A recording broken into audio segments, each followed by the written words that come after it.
পার্টির একটা সভা এখানে ছিল কুয়েতে, সেই মিছিলটা কিন্তু আক্রান্ত হয় এবং আমি নিজেও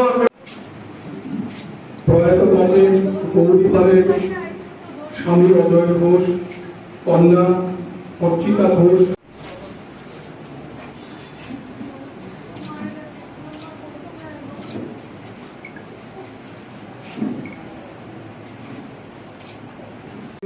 এবং খোয়াই, এই দুটি মহকুমা কমিটির যারা সদস্যরা আছে তাদের সকলকে একে একে শ্রদ্ধা জানানোর জন্য অনুরোধ করছি।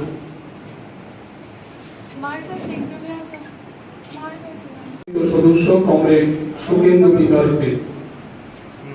এই স্মরণ সভায় আমাদের মধ্যে উপস্থিত আছেন আমাদের দেশের বাম গণ আন্দোলনের অন্যতম নেতা, নিবেদন করছেন আমাদের দেশের বাম গণতান্ত্রিক আন্দোলনের অন্যতম নেতা কমরেড মানিক সরকার।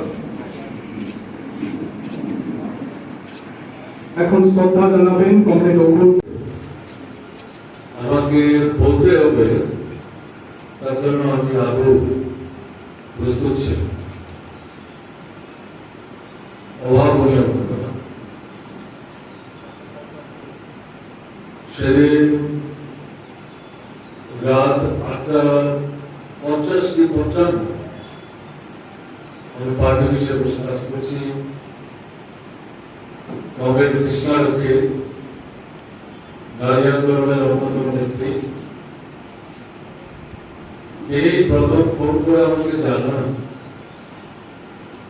গৌরীপাল অসুস্থ, জিবি হাসপাতালে চিকিৎসিত হচ্ছে এবং খুব খারাপ অবস্থা। সন্ধিকার মর্মে